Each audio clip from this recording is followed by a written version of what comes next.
I always thought best friends were forever, but that night, standing alone in the dense, suffocating woods, I realized some bonds are forged in darkness and meant to unravel in terror.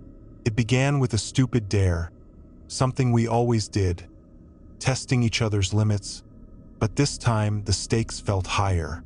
Jason, my best friend since childhood, had stumbled upon an old, rotting journal in his grandfather's attic, its cracked leather cover adorned with cryptic symbols I couldn't decipher. Inside were instructions, rituals that promised to reveal hidden truths, and, in Jason's words, unlock a world beyond our imagination. It sounded like nonsense, but his obsession grew day by day, his once bright blue eyes now shadowed with a strange intensity that made me uneasy. The journal demanded a blood pact to initiate the ritual, and while I laughed it off, Jason was relentless. On the night of the blood moon, he dragged me to Black Hollow Forest, where the trees were twisted into grotesque shapes as if screaming in agony. I felt the air tighten around me as Jason placed a crude circle of bones on the damp earth, his breath fogging in the unnaturally still air. "Trust me," he whispered, slicing his palm with an old, rusted dagger, his blood pooling into the center of the circle. Reluctantly, I followed suit, the sting of the blade insignificant compared to the icy dread seeping into my bones. As our blood mixed, the earth groaned, and the air became thick with a coppery scent. Shadows began to move, stretching unnaturally, their edges jagged and sharp. "Do you see it?" Jason asked, his voice trembling with a mixture of fear and awe. I didn't see anything at first, just darkness. But then the shadows twisted into forms. Grotesque figures with hollow eyes, their whispers filling my ears like a swarm of angry insects.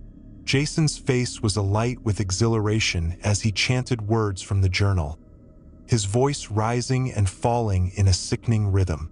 Suddenly, one of the shadows lunged forward, its skeletal hand piercing Jason's chest, pulling him into the circle.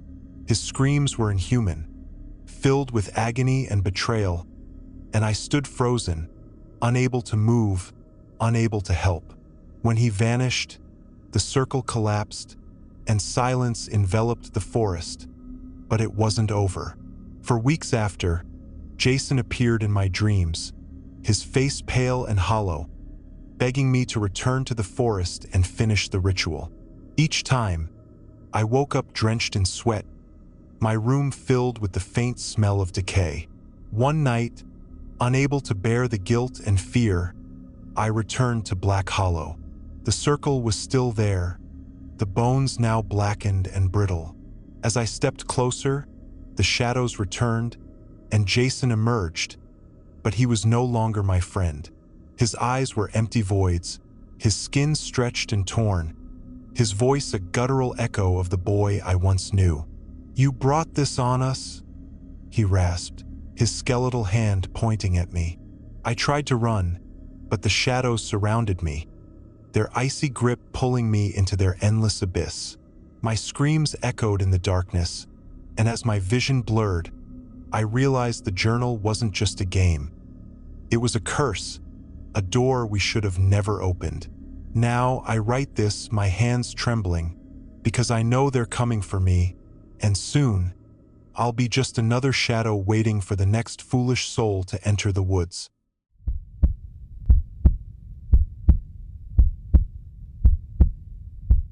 It started as a joke, a stupid drunken dare on a Friday night to explore the abandoned manor on the edge of town.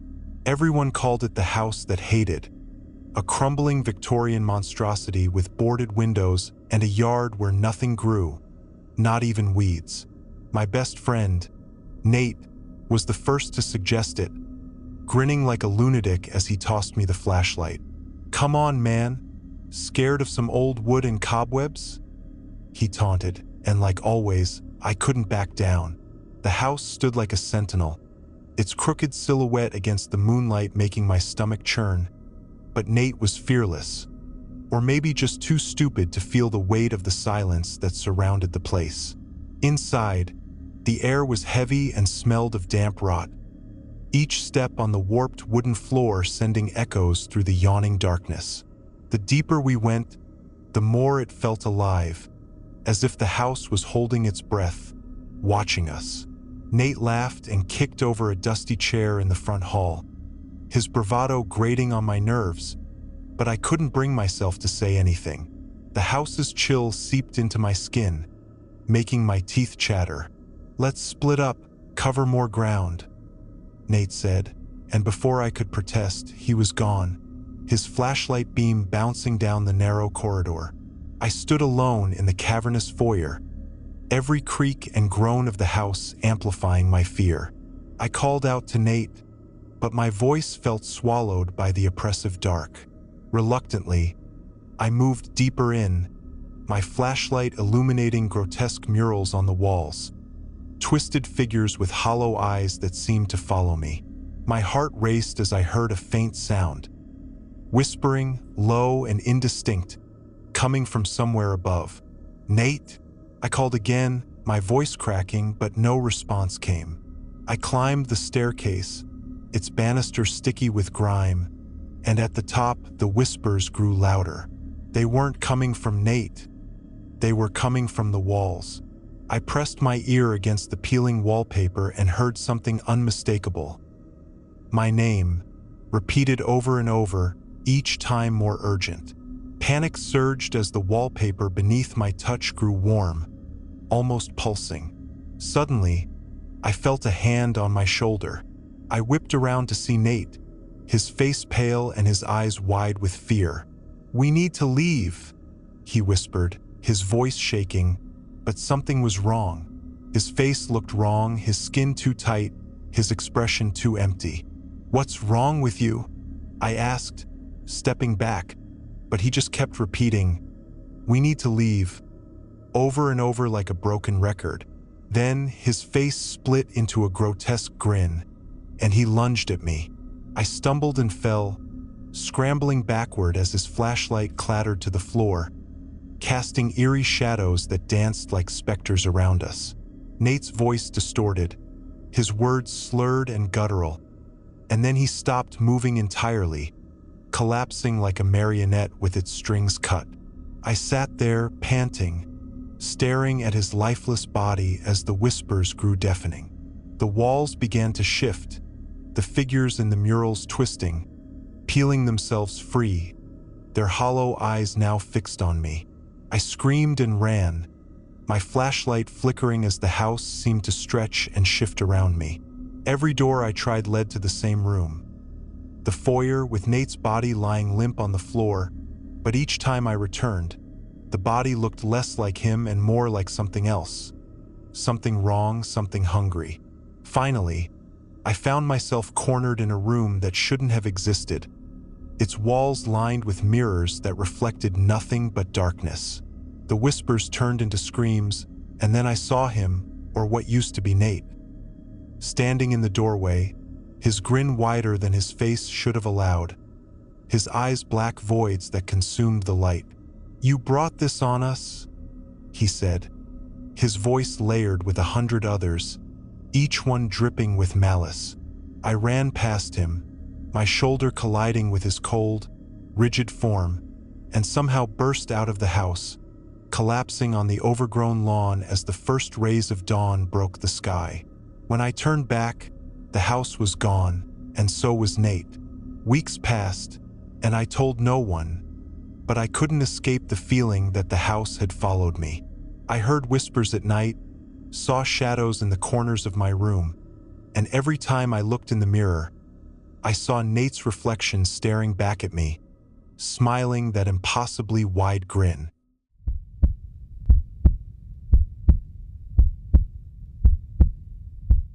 It all began one humid summer evening when my best friend, Jared, called me over to his house after school to hang out, a routine we'd done 1,000 times. But this time he seemed different, distracted, almost anxious. As I walked through the front door, I could feel it in the air. The house felt unnervingly cold despite the heat outside. "Hey man, you okay?" I asked, noticing the way he kept glancing nervously toward the living room. He hesitated before nodding, then led me toward the basement door. "Something's been off," he said in a low voice, almost to himself. "I think we need to check it out." I had no idea what he meant, but we'd been best friends since childhood, and his weirdness wasn't anything new. I followed him down into the basement, the heavy air pressing against me as I descended into the darkness. The dim light from the single bulb hanging overhead cast long shadows, and I could feel the hairs on the back of my neck prickle. Jared went straight to a corner of the basement where the floorboards looked different, worn and cracked, as if something was trying to get out. He crouched, pulling at the edge of a loose plank, and I could hear something. No, not something, someone scratching underneath like nails on wood. Jared's face was a mixture of dread and curiosity. "Do you hear that?" he whispered, almost to himself. I nodded, unsure of what to make of it. "It started a week ago," he said, his voice shaking. "At first, it was just scratching, then whispers, voices, like people talking under the floor. I tried to ignore it, but it kept getting louder. And now," he paused, his eyes widening, "it sounds like my voice." My stomach twisted as a chill crawled up my spine. I didn't want to go further, but Jared, with his usual bravado, grabbed a crowbar and pried open the floorboard, revealing a dark, hollow space beneath the house. As he reached inside to pull something out, I heard the whispers grow louder, almost frantic, like dozens of voices hissing at once. "Stop, Jared," I shouted, grabbing his arm, but he didn't listen. His fingers closed around something cold and slick, and as he pulled it free, a small, weathered box came into view. The moment it touched the air, the whispers stopped. For a split second, the silence felt like a vacuum, and then the floor beneath us groaned, a deep, guttural sound that seemed to come from the very foundation of the house. Jared opened the box, his fingers trembling as he lifted the lid. Inside was a small, old photograph of Jared as a child, smiling innocently, but behind him, something that couldn't have been there when the photo was taken. A shadowy figure with hollow eyes watching him. The room grew darker, the air heavier, as I felt the unmistakable presence of something behind me. I turned, only to see the basement door slam shut on its own, trapping us inside. The temperature dropped so suddenly that our breath became visible, and I could hear footsteps moving across the room. But when I looked, no one was there. The whispers returned, louder this time, and now they were in my head, invading my thoughts. "We see you." The voice was cold, hollow, a twisted version of my own. Jared dropped the box, his face paling as the whispers filled the room, becoming a cacophony of screams and distorted words. He backed away, his eyes wide with terror, and then the walls themselves began to move. The shadows stretched, taking form, crawling across the walls like living things. I grabbed Jared's arm and pulled him toward the stairs, but the house groaned, the walls closing in around us. The basement was no longer just a room. It was a labyrinth, a twisting maze of darkness, and no matter which way we turned, the exit was further away. We ran through the corridors, but each hallway led us back to the same spot, the stairs always out of reach. The whispers grew more frantic, urging us to stop, to stay. "We can't escape." Jared's voice cracked, his eyes filled with terror. It was like the house was alive, like it was feeding on our fear, growing stronger with every second. We made our way back to the basement, but when I looked at the open hole, the box was gone. In its place was a small, twisted figure, standing just at the edge of the hole, staring up at us with eyes that were far too large for its face. Jared screamed, but his voice was swallowed by the crushing weight of the air around us. The figure's mouth opened, and what emerged was a sound like metal scraping against stone, a shriek that rattled my bones. The floor began to pulse beneath our feet, and I could feel the walls closing in, the shadows pressing on all sides. "It's not a house, it's a trap," Jared whispered, his voice barely audible. "We were never supposed to find it." In that moment, I understood. The house had been waiting for us, waiting for Jared, for me, for anyone who dared uncover its secret. I turned to run, but it was too late. The shadows were already swallowing me whole. The last thing I saw was Jared's face, frozen in a look of pure terror as he reached out for me, his voice lost in the darkness. The whispers had stopped, but the house had already claimed us, and now we were part of it, forever.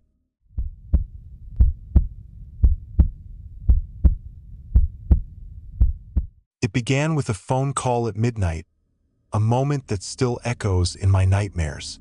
My best friend, Ethan, sounded frantic, his voice cracking through the static as he begged me to come to his place immediately. "It's here, man. It's not stopping," he shouted before the line went dead. Ethan wasn't one for pranks or drama, so I grabbed my keys and sped through the empty streets, my heart pounding as I replayed his words over and over. When I pulled up to his old, decrepit house on the edge of town, every window was dark, and the air felt unnaturally cold, as if the house itself was holding its breath. I knocked, then pounded, but there was no answer. The door creaked open on its own, and I stepped inside, calling for him. The first thing I noticed was the smell, an overwhelming stench of decay that made my stomach churn. The living room was in disarray, furniture overturned, deep scratches gouged into the walls, and scattered papers bearing cryptic symbols I couldn't understand. "Ethan," I called, my voice trembling. I heard faint footsteps above me, followed by a low, guttural growl that froze me in place. Summoning every ounce of courage, I climbed the stairs, the wood groaning beneath my weight, each step feeling like it might give way. The hallway stretched impossibly long, the dim light from my phone casting eerie shadows that seemed to shift and writhe. I found Ethan in his bedroom, huddled in the corner, clutching a baseball bat, his face pale and gaunt as if he hadn't slept in days. "It's in the house," he whispered, his eyes darting around the room. "It wants me, but it'll take you too if you stay." I tried to calm him down, but he wouldn't listen, his words spiraling into incoherent mutterings about a mirror, a ritual, and something he should never have summoned. On his dresser was an ornate, antique mirror, its surface warped and clouded, reflecting the room in a way that didn't quite match reality. As I approached it, the air grew colder, and my breath fogged. Ethan screamed, lunging at me, his grip ironclad as he pulled me away. "Don't look into it," he roared, slamming the mirror face down on the floor. The house shuddered as if alive, and suddenly, the lights flickered and died, plunging us into darkness. The growling returned, louder this time, echoing through the walls. Ethan grabbed my arm, dragging me toward the hallway. "We have to go. It's waking up," he cried. But as we reached the stairs, the floorboards buckled, and I was thrown back into the blackness. When I came to, I was alone. The house was silent except for my ragged breathing. I stumbled to my feet, calling out for Ethan, but my voice felt small, swallowed by the oppressive quiet. I fumbled with my phone, its dim light revealing the walls around me were no longer wood but flesh-like, pulsating and slick with something warm and wet. Panic surged as I realized the house had changed. It wasn't a house anymore, but something alive, something hungry. I ran, the hallways twisting and stretching, doors appearing and disappearing as I tried to find a way out. Shadows flitted at the edges of my vision, their shapes unnatural, their whispers maddening. I turned a corner and saw Ethan standing at the end of the hallway, his back to me. Relief washed over me as I called his name, but he didn't move. As I approached, I noticed his head tilted at an unnatural angle, his body swaying slightly as if held up by invisible strings.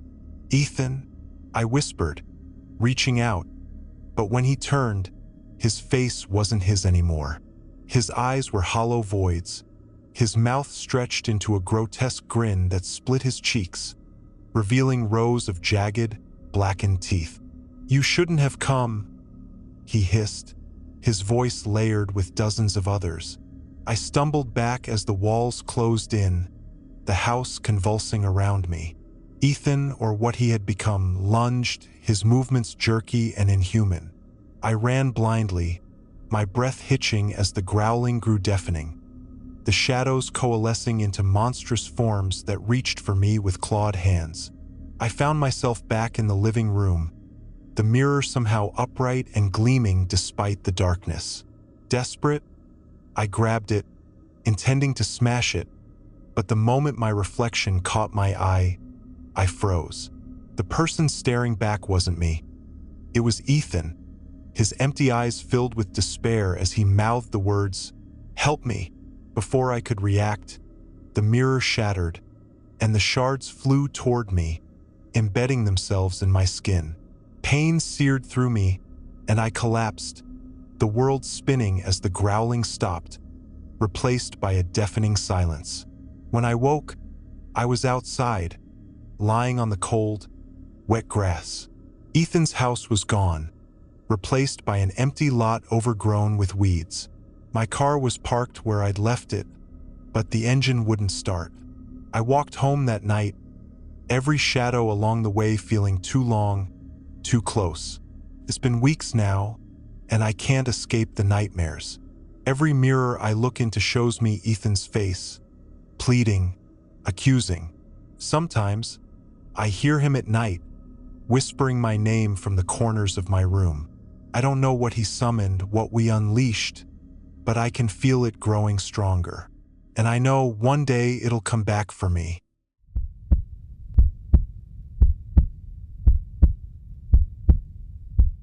It all started with an invitation from my best friend, Jordan, to visit his family's secluded cabin in Black Hollow, a place he had always spoken of with a strange reverence, a place I had always been hesitant to go.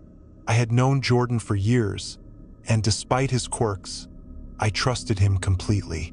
We'd been through everything together, good times, bad times, and plenty of ridiculous escapades. But something about this cabin, something about his insistence that it was time to come see it, had started to make my skin crawl. I tried to brush it off as superstition, chalking it up to his fascination with the eerie, but when he finally sent me the address, I couldn't say no. We drove there on a warm evening, the sun setting behind us, casting long shadows over the road as we made our way through dense forests and desolate fields. The air grew colder the closer we got to the cabin, and an unsettling silence seemed to stretch across the woods.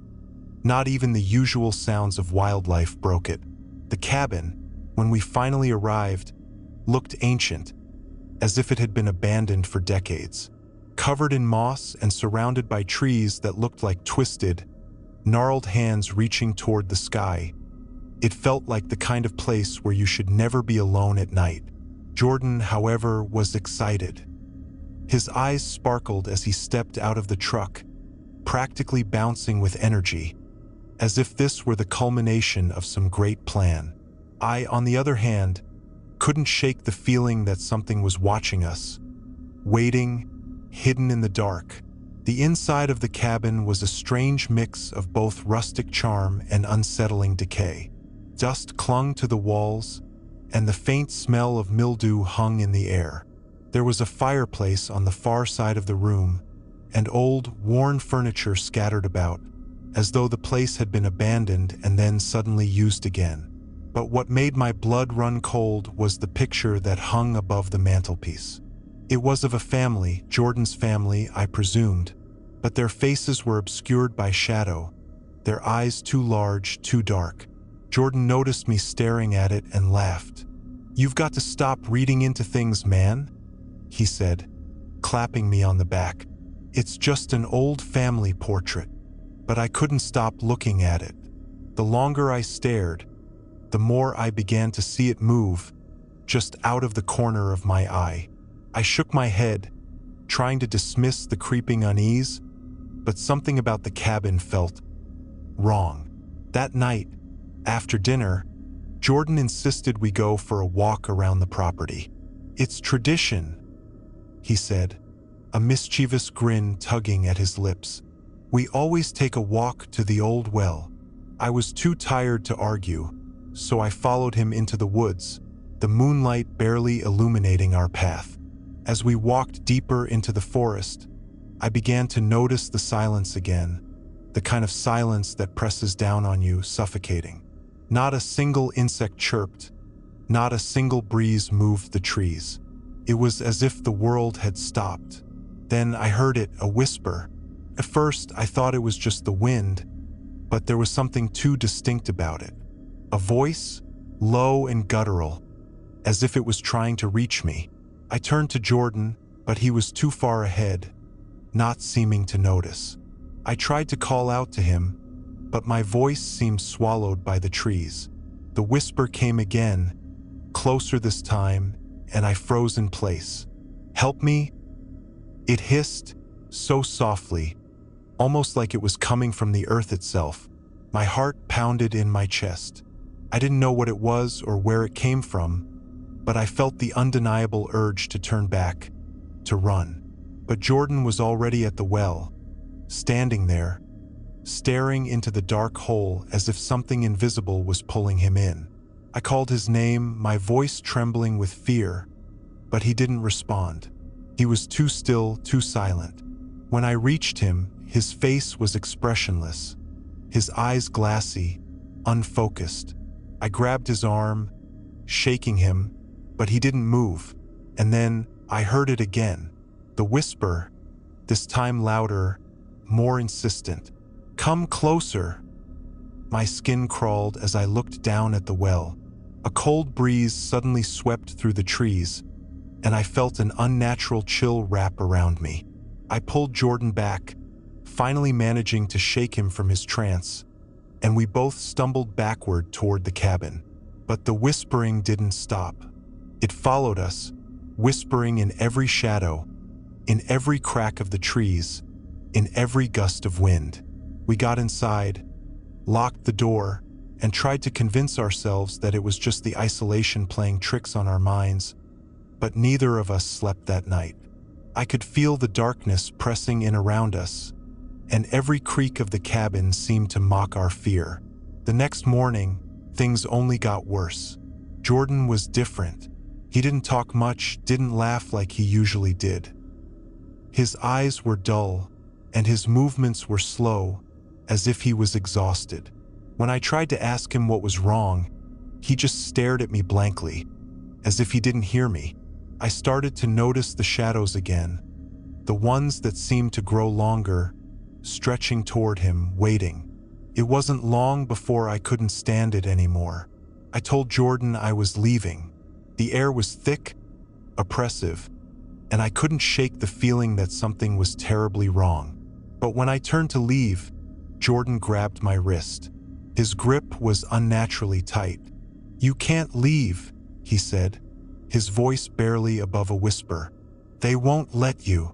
I yanked my arm away, terrified, but as I turned to run, I caught a glimpse of his face in the reflection of the cabin window. His eyes weren't the same. They were wide, black voids, like something that had taken over his body, something ancient and evil.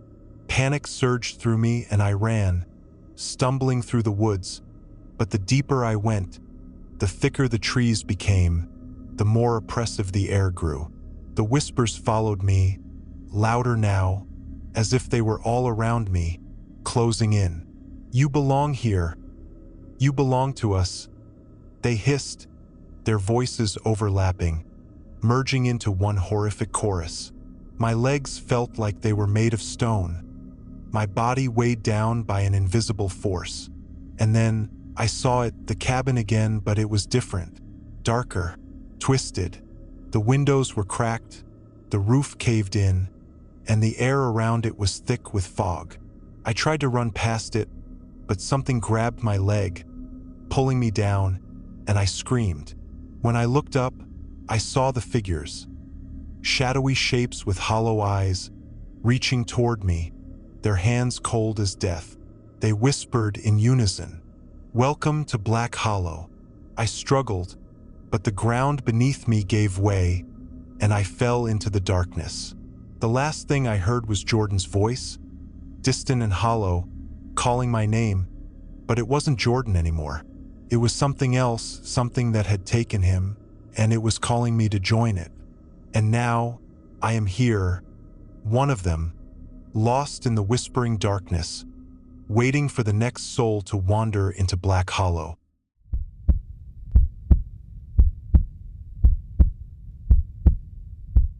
I've always been close with my best friend, Max. Since childhood, through thick and thin, nothing could separate us. So, when he invited me over to his family's old cabin in the woods for the weekend, I didn't think twice. The cabin was remote, nestled deep within the forest, miles from the nearest neighbor. I had visited before, but this time felt different. The air was thick, the trees around us pressing in like silent watchers, and there was something about the way the place looked that set me on edge. Max seemed fine, though, his usual carefree self, laughing as we unloaded our bags. We settled in and spent the first night around the fire pit, roasting marshmallows, chatting about everything and nothing. It wasn't until we went to bed that the real strange things began to happen. That night, I woke to a faint scratching sound coming from the corner of the room. At first, I thought it was just an animal outside or a branch tapping against the window, but as the hours passed, the noise grew louder, more deliberate. I tried to ignore it, but then I heard Max's voice, almost a whisper, drifting from the dark. "You heard it too, right?" I froze, unsure if I had imagined it. "What's that sound?" I asked, sitting up. Max was already awake, his face pale and eyes wide with fear. "I don't know," he whispered, voice cracking.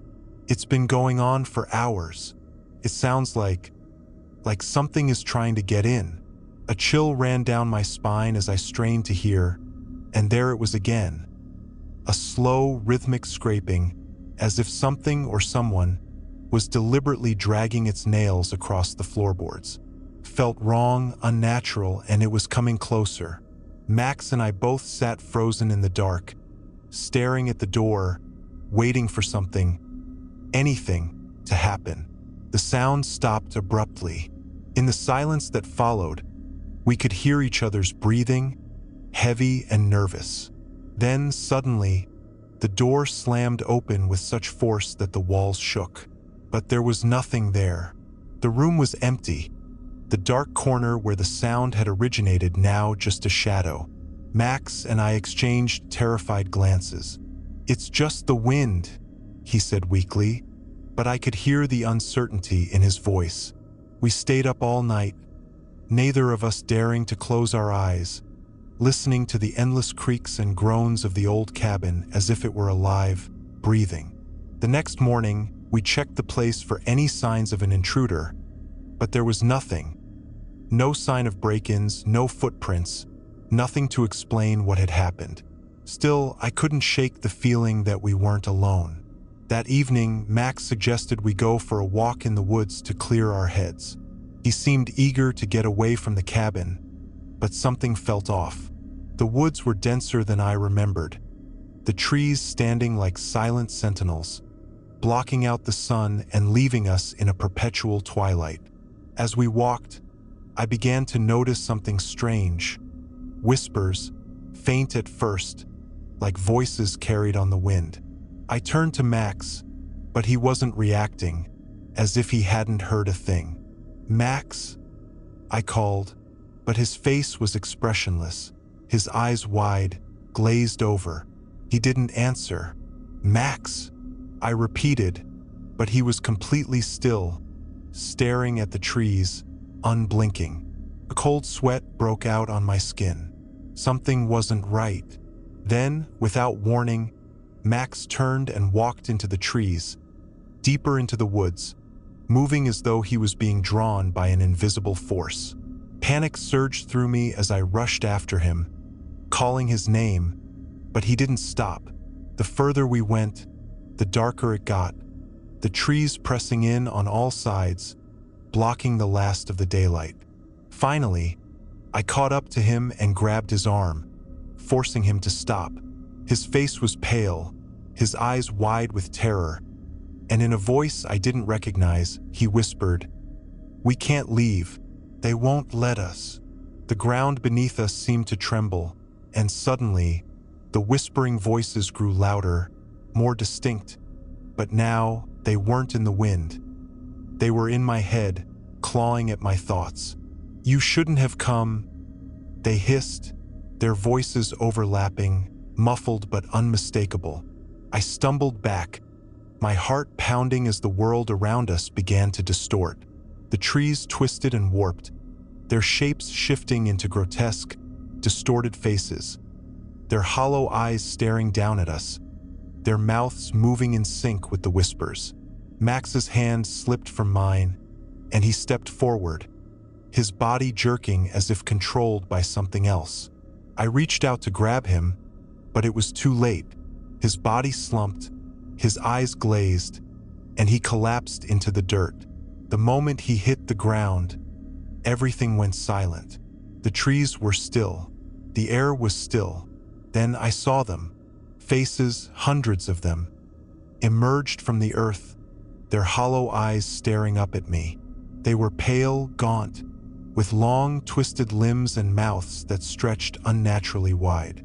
They didn't speak, but the whispers returned, echoing in my mind. "You should never have come here," they chanted in unison. I backed away, my body shaking, my breath coming in short, panicked gasps. I had to get out. I had to run. But as I turned to flee, I felt something cold wrap around my ankle, pulling me down. The last thing I saw before the darkness consumed me was Max, his eyes now empty and blank, his body twisted in unnatural ways, as the silent ones dragged me into the earth. The world faded, and I was trapped, lost in the whispers, lost in the silence, a part of them now.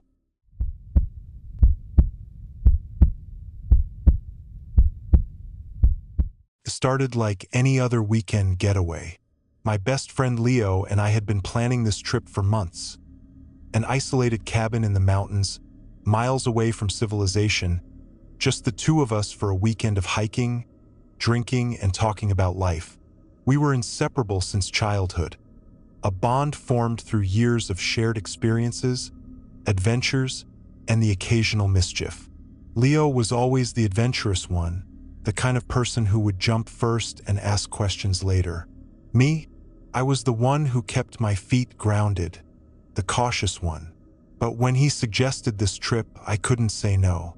It was a chance to break away from everything, a chance to find something different in the world. The cabin was old, far older than I had expected. It creaked and groaned like a person waking from a deep slumber. The windows were covered in layers of dust, and the floorboards beneath our feet felt like they might give way at any moment. But it was beautiful, in its own decaying way, nestled at the edge of a dense forest with mountains looming in the distance. We didn't waste much time unpacking before Leo started talking about exploring the woods the next day. I reluctantly agreed, but as the night wore on, I began to feel something strange in the air. Something off. It wasn't cold, not physically at least, but a shiver ran down my spine every now and then, like someone was watching us. Leo didn't seem to notice. He was too busy, as usual, getting lost in his thoughts, talking about things that didn't matter much to me, until he suddenly paused mid-sentence and looked towards the window. "You hear that?" he asked, his voice low, almost uncertain. I frowned. "What do you mean?" I asked, standing up from the table. "Just listen," he said. There was a strange tension in his voice, something I hadn't heard before. At first, I didn't hear anything, but as I stood there trying to calm myself, I began to hear it. A faint scratching like fingernails against wood, coming from somewhere deep within the cabin, somewhere just beyond the walls. I brushed it off, trying to chalk it up to the house settling, but the sound grew louder and then it stopped. The air became thick, suffocating. "Let's check it out," Leo said, standing up quickly. I hesitated. "Are you sure?" I asked. Leo's expression was serious. "Yeah, come on." I followed him as he led the way down a narrow, dark hallway. The old wooden floors creaked underfoot, and the house seemed to groan with every step we took, almost like it was alive. We reached a small, unused room at the far end of the hall. It looked abandoned, a small storage closet filled with dusty old furniture. Leo stood there for a moment, staring into the room. "It's coming from in here," he muttered, stepping inside. I stayed at the doorway, watching him as he approached an old wardrobe in the corner. Without warning, he yanked the door open, and that's when I saw it. Two pale, lifeless eyes staring back at us. I froze. The eyes were unblinking, just hollow sockets filled with blackness, and they seemed to gaze directly into me. Couldn't look away, couldn't breathe. Leo didn't seem to notice the eyes. He stepped forward, reaching out for something in the back of the wardrobe. The moment his hand touched the object, the eyes blinked, slowly, deliberately, and then the scratching began again. But this time it was louder, closer, as though whatever was making it was in the room with us. My heart pounded in my chest. "Leo!" I shouted, but my voice felt weak, as though the words couldn't escape. Leo was still moving, oblivious to the terror in the room. And then, before I could stop him, he reached into the back of the wardrobe and pulled out a small, weathered box. It was old, far older than anything I had ever seen, and as he lifted it, the room seemed to grow colder. The eyes, those hollow, lifeless eyes, moved again, and this time, Leo turned toward me with a strange expression on his face. He was smiling, but it wasn't the kind of smile I knew. It was twisted, like a mask, and his eyes were wide and unblinking. "I told you, didn't I?" he whispered. "They want us to stay." I stepped back, my heart racing. "What are you talking about, Leo? This isn't funny." But Leo wasn't laughing. His gaze was fixed on the box now, his hands trembling as he slowly opened it. Inside, there was nothing but a small piece of paper, faded with age, covered in strange symbols I couldn't understand. As soon as the box opened, the scratching sound became deafening, and the temperature in the room dropped drastically. I could see my breath in the air, mist swirling around us. The walls seemed to close in, and the floor beneath my feet felt unstable. "We need to leave, Leo," I begged, but he didn't hear me. He was too focused on the box, too entranced by the whispers that now filled the room. Whispers I couldn't understand, but felt deep in my bones. It wasn't until the door slammed shut behind me that I realized something was terribly wrong. I turned around to see a figure standing there, its face obscured in shadow. The whispers grew louder, more frantic. The figure stepped forward, its hollow eyes locked on mine, and then I heard Leo's voice, but it wasn't his voice. It was a low, rasping whisper, cold and distant, as though it was coming from somewhere far beyond this world. "You shouldn't have opened it," the voice said. I turned to see Leo still standing at the wardrobe, his expression vacant, eyes wide and unblinking, staring into nothingness. The figure in front of me reached out a skeletal hand, and I felt a chill spread through my body, seizing my limbs, paralyzing me. I couldn't move, couldn't scream.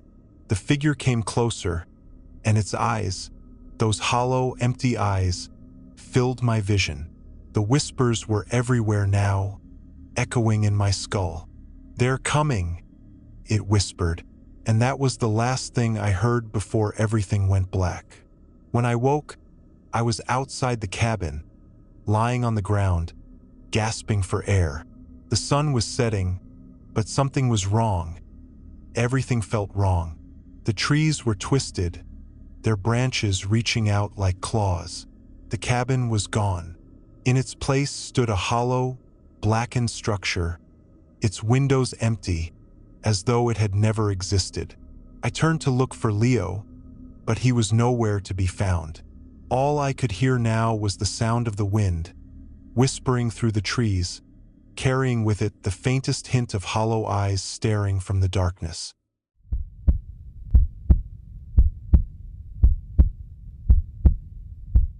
It was a late autumn night when my best friend, Noah, invited me to stay at his family's old house, a place that always gave me the chills. We had been friends for years, sharing countless adventures, but this one felt different. The house itself was eerie, hidden away at the end of a narrow, dead-end road, the kind of place where the trees seemed to lean in, watching you as you approached.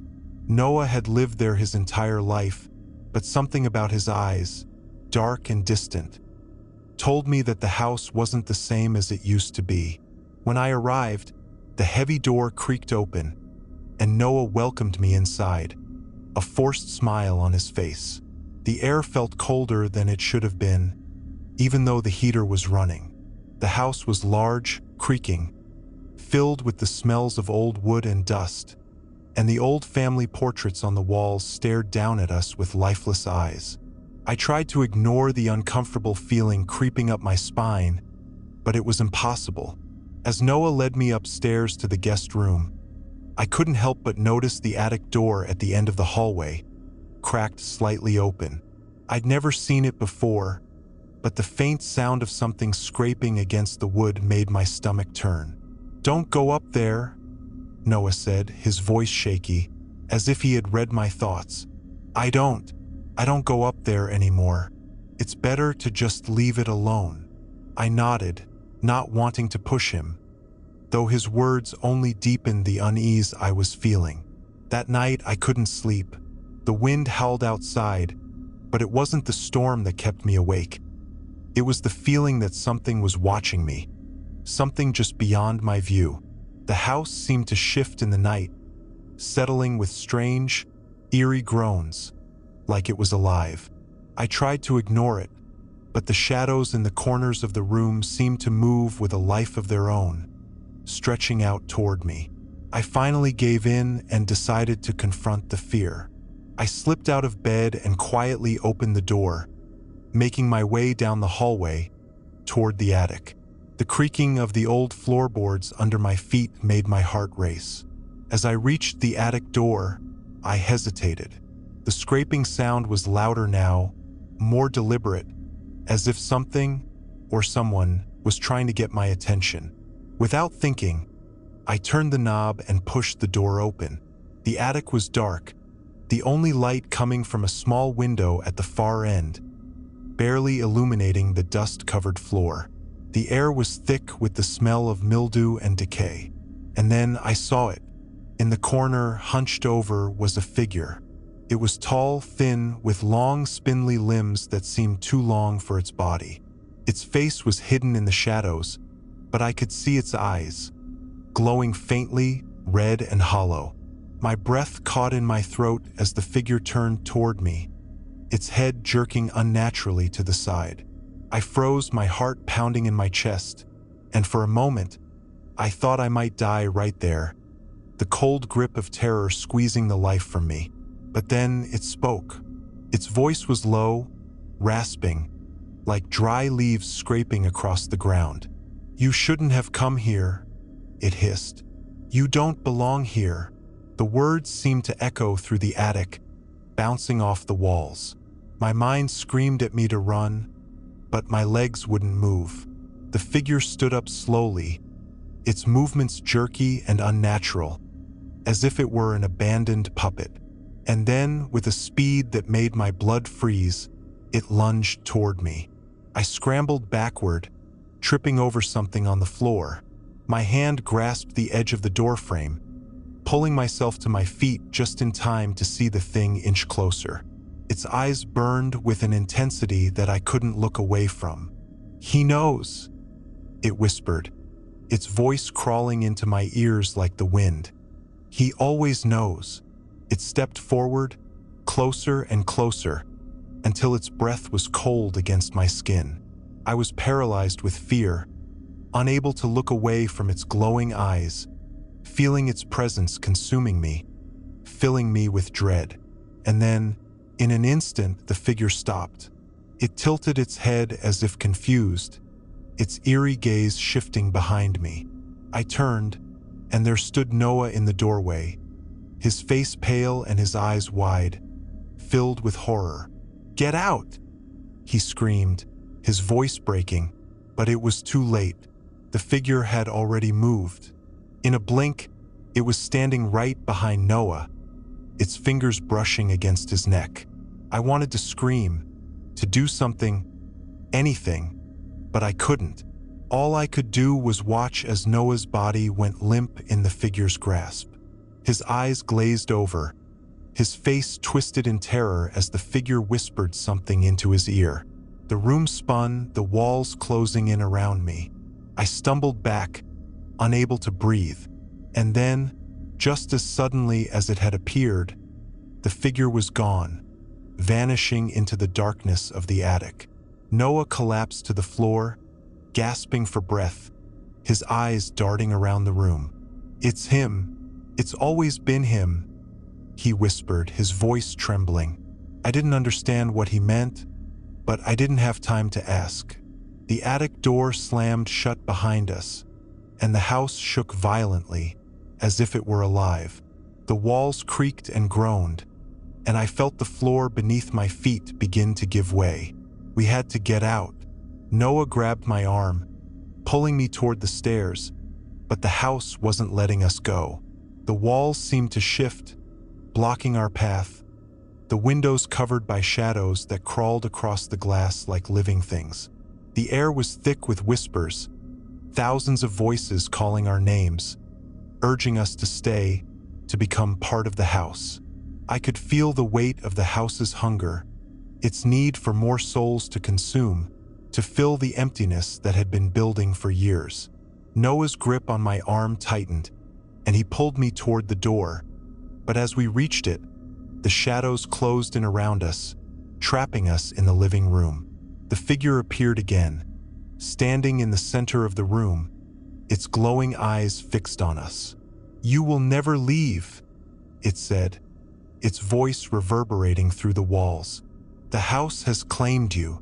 The ground beneath us cracked, and I felt the cold tendrils of the house's darkness wrapping around my legs. Noah screamed, pulling me away from it, but the shadows were too strong. They wrapped around our bodies, tightening their grip until we couldn't breathe, couldn't move. The last thing I heard before everything went black was Noah's voice, desperate and broken, calling my name, and then silence. I woke up in the attic, alone. The house was still, the whispers gone, but I knew something had changed. The house had claimed us, just like it had claimed every other soul that had dared to step inside. And as I looked around, I saw the figure standing in the corner, its eyes glowing faintly, waiting for the next to come, waiting for the next to fall.